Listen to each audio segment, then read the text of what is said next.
Press the bell icon on the YouTube app and never miss another update from the Habitat Studios.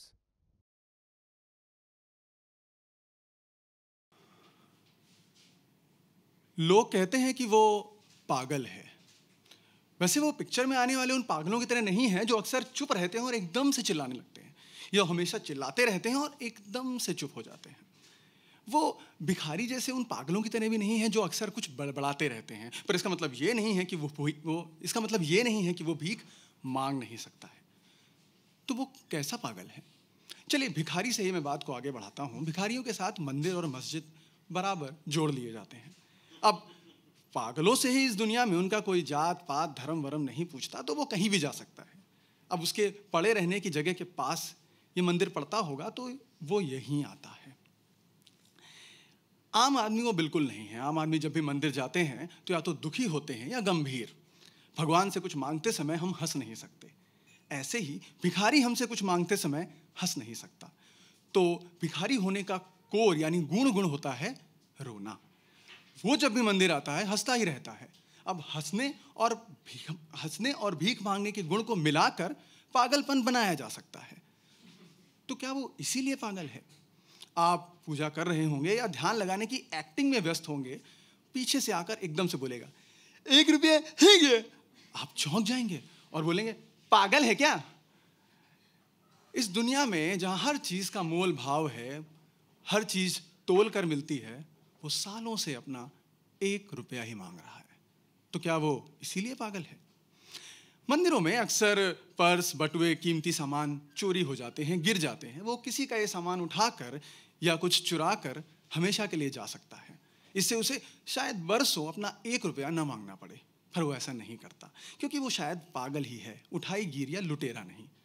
फिर भी लोग गाहे बगाहे उसे पीट देते हैं, मौका बेमौका उसे मारते रहते हैं, खींचकर तो कभी चिढ़कर। फिर भी वो हंसते हुए अपना 1 रुपया है क्या मांगता रहता है। मंदिर से फेंक दिए जाने पर भी 1 रुपया है क्या मांगता रहता है। क्या वो जिद्दी है या वो सनकी है या वो अपनी मांग में अडिग है? हमने तो दुनिया के बड़े बड़े महान लोगों में इन्हीं गुणों की चुन चुन कर तारीफ की थी। तो फिर ये क्यों पागल है? मैं इस बात को सोचते सोचते एक दिन मंदिर में खड़ा था। वो जब दूर था तो लोग उसे वैसे ही भगा रहे थे। मुझे बड़ा बुरा लग रहा था। अचानक वो मेरे पास आ गया।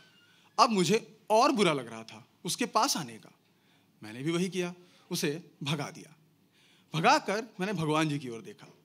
अगर यही बात सड़क पर या स्टेशन पर हुई होती, दुकान या ट्रेन देखकर जिंदगी आगे बढ़ गई होती, पर यहाँ भगवान जी थे। मुझे उनमें अपने ऑफिस का बॉस तो कभी बैंक का वो मैनेजर दिखा जिससे मैंने होम लोन लिया था। अचानक मेरे अंदर एक दया का भाव आ गया। मैंने उसे बुलाया और जेब से निकालकर उसे 1 रुपया दे दिया। अब वो 1 रुपया उसका हो गया था। वो बड़े इत्मीनान से उस रुपए को देखते हुए खन खन खन खन करते हुए मंदिर से बाहर चला गया। मेरी पूजा भी खत्म हो गई और हम दोनों लगभग एक साथ इस प्रैक्टिकल दुनिया में अब वापस बाहर आ गए।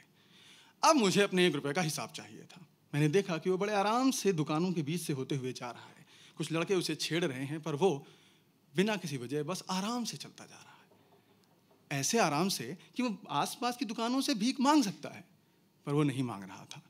मतलब वो पागल ही है, भिखारी नहीं। ऐसा सोचकर मैं जैसे ही पलटने को हुआ, वो एक दुकान की तरफ लपका। उसने हाथ बढ़ाए, पर वो दुकानदार उसे उस नज़र से नहीं देख रहा था जिस नज़र से हम मंदिर में भीख देने वाले या ना देने वाले देखा करते हैं। वो दुकानदार उसे उस नज़र से देख रहा था जिस नज़र से व्यापारी ग्राहक को देखा करते हैं। इस लड़के ने भी हाथ बढ़ाए, पर लेने के लिए नहीं, देने के लिए। उसने सारे पैसे उस दुकानदार को दे दिए। वो दुकानदार ने वो पैसे लिए, बगल में रखे और एक समोसा उठाकर उसे दे दिया।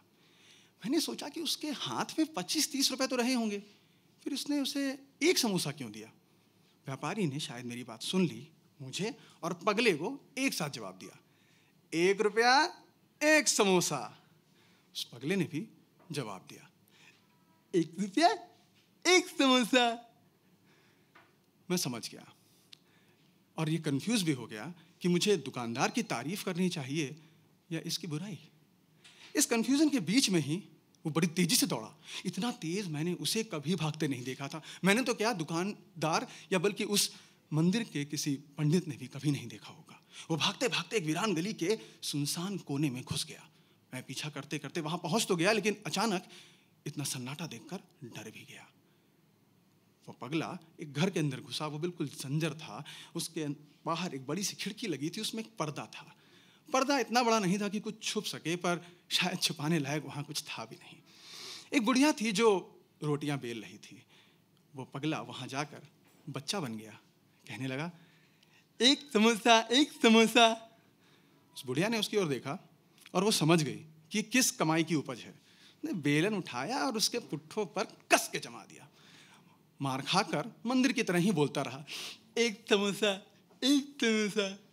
वो हंसता रहा, जैसे मेरा बच्चा तब हंसता है जब वो रिपोर्ट कार्ड लेकर आता है, वो फर्स्ट आता है, उसे पता होता है कि मुझे क्या चाहिए। बुढ़िया ने थोड़ी देर तक समोसा देखा। देखते देखते शायद गुस्सा काफूर हो गया। उसने समोसा लिया, फोड़कर कांसे के पुराने तस्तरी पर डाला। अब दोनों बैठकर रोटी से बारी बारी लगाकर उस समोसे को खाने लगे। सब्जी नहीं रही होगी शायद। बुढ़िया थोड़ी देर खाते खाते अचानक बोली, अब वैसा समोसा नहीं बनाता प्रसाद, मूंगफली भी नहीं डालता, मटर भी कितने पुराने हैं। ना लाया कर बच्चा, मान जा, अब हमें समोसा अच्छा नहीं लगता, अब अच्छा नहीं। कहते कहते वो रोने लगी। अरे ये बच्चा जो पहले पागल था, वो अब भी खुश था। एक समोसा, एक समोसा। मैं खिड़की से झांक कर समझ गया, आज मुझे उसके पागल होने का असली कारण समझ आ गया था। मैं पलटा, मैं यही सोचता रहा कि इस कारण से तो उसे इस जन्म नहीं 7 जन्म पागल रहना चाहिए। अब लोग मुझे उस नज़र से देख रहे थे जिस नज़र से अक्सर लोग चोरों को देखते हैं। हाँ, मैंने ज्ञान चुराया जरूर था। वो गली वीरान थी, सड़क सुनसान और हवा भी ठंड, लेकिन मैं कांप रहा था। मुझे पता था क्यों। मुझे मेरा 1 रुपया का पागल मिल गया था।